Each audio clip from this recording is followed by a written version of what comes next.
Labrīt, Latvija! Mūsu vēsturē ir viena lieta, par ko mums ir noklusēts, par mūsu latviešu strēlniekiem.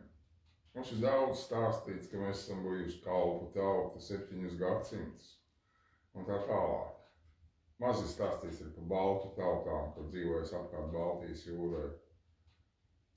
Bet latviešu strēlnieku lapus mums ir neizstāstīt. Un uz doto brīdi, kāpēc es šo runāju, tā kā Latava lapse ir uzsācis šo darbu, izpēt aprakstu par mums latviešu strēlniekiem. Un faktiski mēdī klusē, jo tā ir būtiski mūsu vēstures lapa. Tieši latviešu strēlnieki bija tie, kas izmainīja cariskās Krievijas pārvaldes sistēmu. Bez latviešu strēlniekiem nenotiktu nekas. Jā, bija liela nelietība. 37. 38. gadā ap 17,000 latviešu strēlnieku, kur bija vadošos amatos, Padomju Savienībā apšāva. Un šī vēsturiska lieta, kurā mums parāda, ka mēs esam liela tauta, kas ir mainījusi vēstures grieziens, par ko noklusē. Faktiski mēs nerunājam par to, ka mēs runājam par Padomju armiju, bet Padomju armiju dibinājuši latviešu strēlnieki. Trotskis vēl kaut kādā 19. 20. gadā raksta Ļeņinam. Man ir palikuši tikai 9 latviešu strēlnieku pulku. Vairāk nav nekas no šīs armijas. Un par šo mums fakts klusē. Latvieši ir dibinājuši Padomju armijas lidmašīnas, kas ir gaisa spēks. Dibinājuši grūvu vadību, Padomju armijas. Visu tautsēmniecību vadījuši, veidojuši tautsēmniecību Latvijas. Un faktiski, ja mans uzskats personisks, ja nebūtu nogalināti šie latvieši, liela iespējamība, ka Padomju Savienība būtu gaišas, labklājības, patiesas, suverēnas tautas vara. Jo latvieši veidoja to, kas mums ir ierakstīts iekšā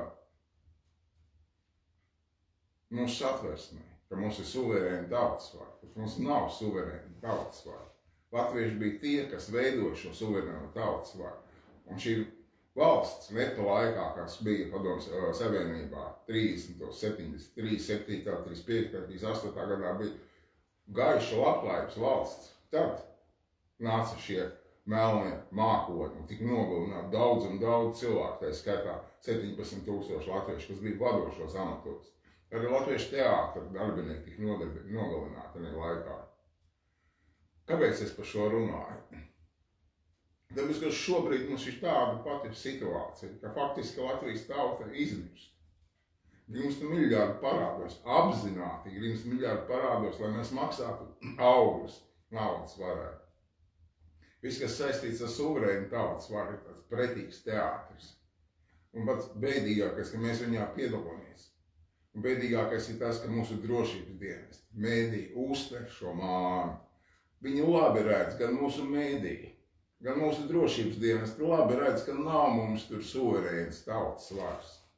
Jā, mums atvers aizsardzības birojs, kuram vajadzētu celties un liekt. Nav mums Latvijā suverēnas tautas varas, ir pavisam citas varas. Mēs tauta neredz to, kas notiekās. Viss, kas notiekās Latvijā, ir pretīgs teātris. Jā. Mūsu tautas pārstāvs, priekšstāvs ir maza skrūvīša šī sistēmā, kas neko nespēja mainīt, grēkās tautai. Satversmes aizsardzības birojas klusē. Valsts drošības dienesta valsts tiek izsaimniekot. Es pats esmu bijis klāt šai izsaimniekošanai. 100 reizes es teicu par to izsaimniekošanu. Klusums. Korupcijas apkarošanas birojas, tas ir vispār kaut kāds ņirgāšanās pa tautu. Tur nenodarbojas ar korupciju, tur nodarbojas drīzāk ar korupcijas piesiekšanu. Korupcija. Manā laikā no viena mana uzņēmuma bija 500 000 latviešiem. Tās ir drausmīgas summas, kas tur apgrozās. Nekas būtībā nav mainījies. Uz doto brīdi skolotājiem, mediķiem, policistiem naudas nepietiek. Bet būvobjektiem pietiek. Tik Rīgas centrā būvēts miljoniem ieguldītu naudu. Kaut tautā saka, varbūt jūs pat nebrauks ar Rīgu. Un pats bēdīgākais ir, kāpēc es pieminu latviešu strēlniekus. Mēs klusējam. ka mēs apātiski, pasīvi noskatāmies, kas notiek Latvijā. Labi redzot, ka mēs izmirstam. Labi redzot, ka grimstam miljardu parādos, ka Latvija tiek izsēmniekota. Lasām avīzēs, ka mēs esam ar zemāko labklājību Eiropā. Tāpatās mēs sēžam pasīvi, noskatāmies uz to. 400 000 Latvijas iedzīvotāji dzīvo verga eksistencē. Mēs pasīvi noskatāmies. Un tāpēc tautas kustība 13. janvārī, dienā, kas arī ir saistīts ar latviešu tautas vēsturi, jo latviešu tautas sociāldemokrāti bija viena no aktīvākiem. Pat Anglijas vēsture iegājuši mūsu latviešu tautas sociāldemokrāti ar viņu darbībām, kas notika Londonā.